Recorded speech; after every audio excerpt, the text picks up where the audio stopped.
ధైర్యం తెచ్చుకునుడి, నాతో దూత చెప్పిన ప్రకారము జరుగునని నేను దేవుని నమ్ముచున్నాను. ఆయనను మనము కొట్టుకొని పోయి ఏదైనా ఒక దీపం మీద పడవలసి ఉండునని చెప్పాను. 20వ వాక్యం కూడా చూడు. కొన్ని దినములు సూర్యుడైనను చంద్రుడైనను కనబడక పెద్ద గాలి మా మీద కొట్టినందున ప్రాణములతో తప్పించుకుందామనే ఆశ బొత్తిగా పోయిను. వినండి జాగ్రత్తగా. ప్రాణాలతో తప్పించుకుంటామనే ఆశ బొత్తిగా పోయిందని సాక్ష్యం ఇచ్చాడు. మరలా ఇక్కడ ఏమంటాడంటే,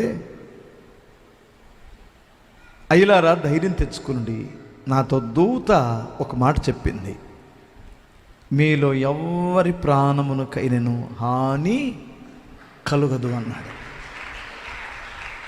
ఎంత మంచి మాట! మీరు ఒకసారి ధైర్యం తెచ్చుకోండి. తుఫాను నడి సముద్రములో వాడుంది, ఇది ముక్కలైపోయే పరిస్థితి కనిపిస్తుంది. ప్రాణాలతో తప్పించుకుంటామనే ఆశలు ఆ వాడలో ఉన్న 276 మంది పూర్తిగా ఆశలు కోల్పోయారు. దైవజనుడు ఒక్కడున్నాడు అక్కడ, ప్రార్థన చేసే దైవజనుడు ఒకడున్నాడు. ఆయన దగ్గరికి దూత వచ్చి అంటది, పౌలా,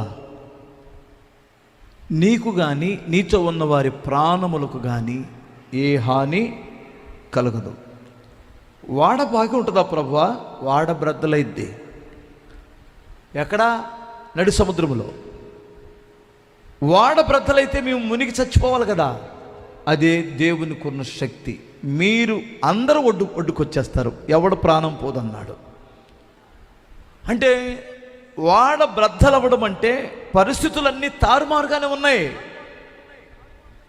చూడ్డానికి పరిస్థితులు ఎక్కడ అనుకూలంగా లేవు. వాడ ముక్కలైపోయింది. ఉన్న జీవితం నడి సముద్రంలో ఉంది. కానీ నువ్వు చావు అంటాడు. స్తోత్రం చెప్పు ఒకసారి.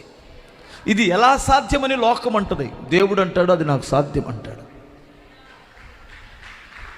మీకు అర్థమైందంటారా?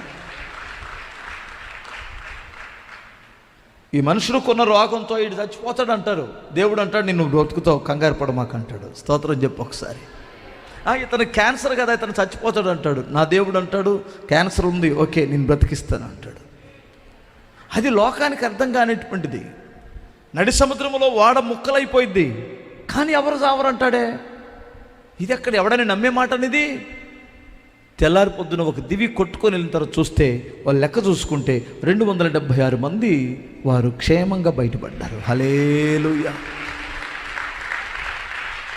ఈరోజున నీవు కూడా ఎలాంటి వ్యాధితో నువ్వు బాధపడుతున్నావని నాకు తెలియదు. నీ ప్రాణాలను కాపాడేవాడు దేవుడు. నీ ప్రాణాలకు హాని చేయకుండా కాపాడేవాడు దేవుడు. నీ కుటుంబ సభ్యులు ఎవరైనా దుష్టుని చేతిలో మారు మనసు లేకుండా ఇరుక్కుపోయి ఉంటే వారిని విడిపించువాడు ఆయనే. నీ ఆస్తులు దుష్టుల చేతిలో ఉంటే విడిపించువాడు ఆయనే. నీ ప్రాణానికి హాని చేసే వ్యాధులైనా ఏ బలహీనతలైనా ఉంటే దాని నుండి విడిపించువాడు దేవుడే. కనుక నీకు ఆధారమైనటువంటి వాడు ఈయన నరుడు కాదు, సర్వశక్తి గల దేవుడు.